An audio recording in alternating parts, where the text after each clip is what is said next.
morning, everybody, and welcome back to the Turn the Tassel Show. My name is Stephen Ampersand. I'm your host, and as always, we're here to help you and the people you love get to and through college, university, or the trade schools earlier on time with minimum to no debt. And we are now in installment number 3 of our series on the college completion crisis. And the first 2, I showed some pretty lengthy videos, and we did the best we could. This one you'll see is very brief, but we're going to unpack it a little bit because it has a premise that I just could not disagree with more. And I am going to explain to you why. So we're going to jump into this. And it's called it's from AEI, and it's called Non-Completion, the Biggest Crisis in Higher Education in 60 Seconds. So you'll like this because the video is only 60 seconds long. So we can go ahead and clap that up. 60 seconds, not bad. Okay.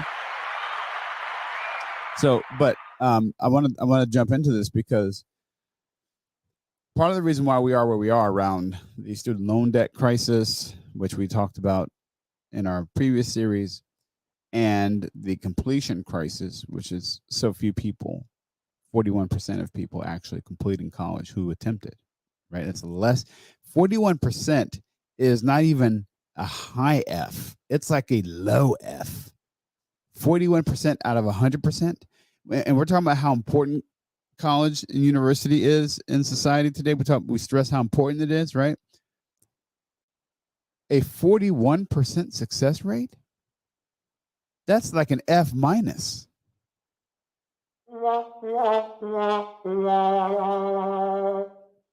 That's a crisis. So let's jump in. Let's jump on in. And, I'm going to go ahead without further ado and cut to camera number 2.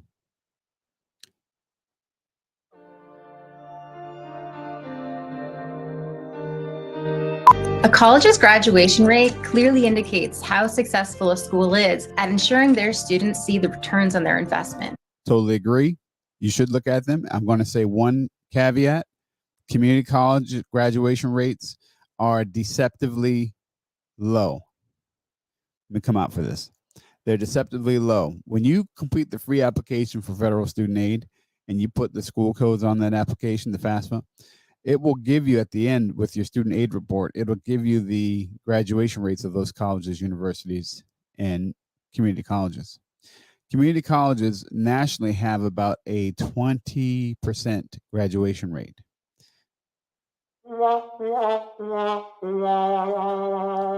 Right? Except actually, no. The truth is, most students that are going to the community college are doing one-off courses here and there. So they're attempting, and they have to count the attempts, but they don't get credit for things like transfer. When community college students transfer to the 4-year and then go on and complete, the 4-year gets to record them as completers, but the community college does not. The community college has to report them as folks who started and didn't finish with them, right? So it's a deceptive number.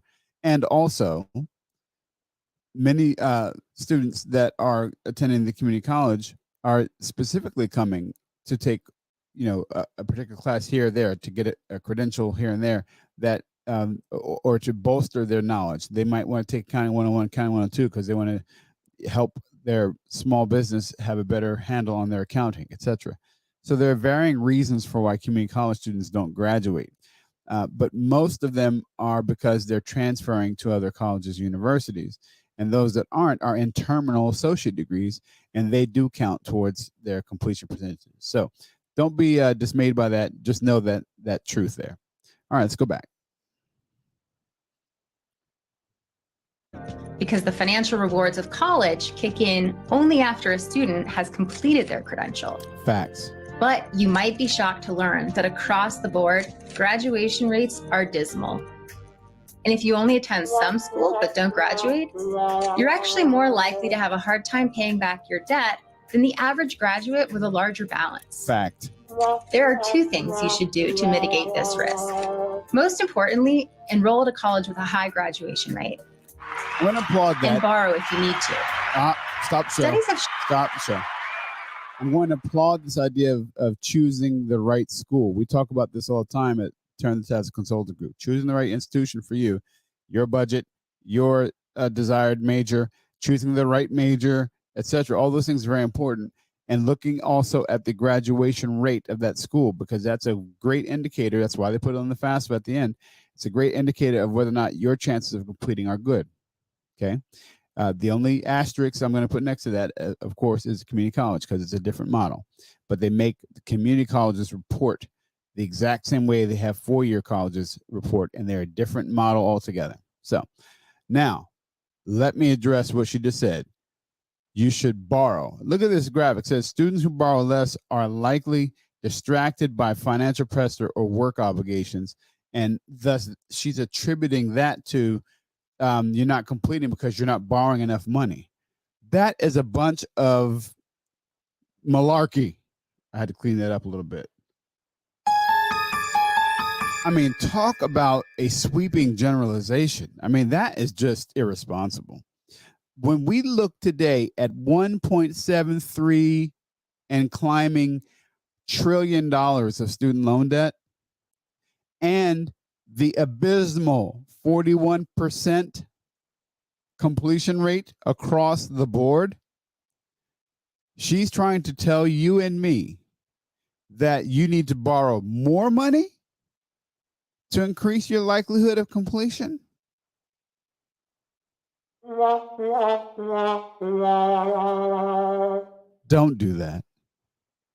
Don't do that. This is very incomplete data. I would be interested to see, of the folks who borrowed more money, what percentage of them actually completed. I guarantee you it's not going to bear out the correlation or causation that she's talking about here. But let's hear what she has to say. That students who borrow less sometimes don't graduate. Borrowing to facilitate your learning can actually help you financially in the long run. For the 90% of aspiring college students who report that their number one motivation for going to college is to earn more money and to advance in their career, graduation rates are what matters most. All right, so there's your 1 minute. All right, so full marks to her for getting it done in a minute. That's pretty impressive. But I got to tell you, encouraging students to borrow more money in this environment of educational inflation, economic inflation, and while staring at the 1.73 trillion with a T dollar student loan deficit and student loan crisis, is just irresponsible.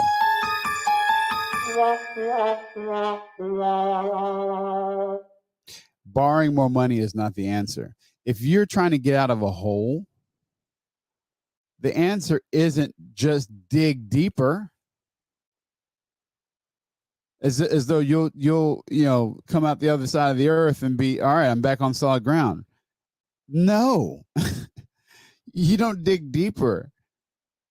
What you do is you get a plan together and you figure out how you can afford your education without borrowing all the loans. See, this is something I can speak to definitively, because this is something that I had to do and actually did. I did this, okay? I realized that I needed to finish my education. And so I got busy figuring out ways to do so. And one of the first things I realized is that, hey, if I work for a place that offers tuition benefits, I can use those to finish school. And that way I won't have to take on any more debt, because I already had some from my first go around making mistakes. And as well, my spouse had plenty of her own because of her undergraduate and graduate degree. And I knew we couldn't afford to go further into debt for my college education. So I found a way to do it without borrowing more money. Okay? It can be done. But you've got to be willing to think outside the box, and you've got to be willing to ignore bad advice like what we just heard.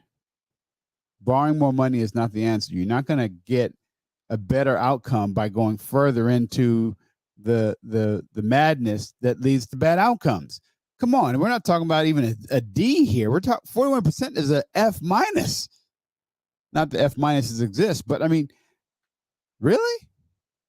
So I want to encourage you today, if you haven't done so already, and at this point, if you haven't, I don't know what's going on, but I'm just going to remind you because it's important to get a gentle reminder from time to time.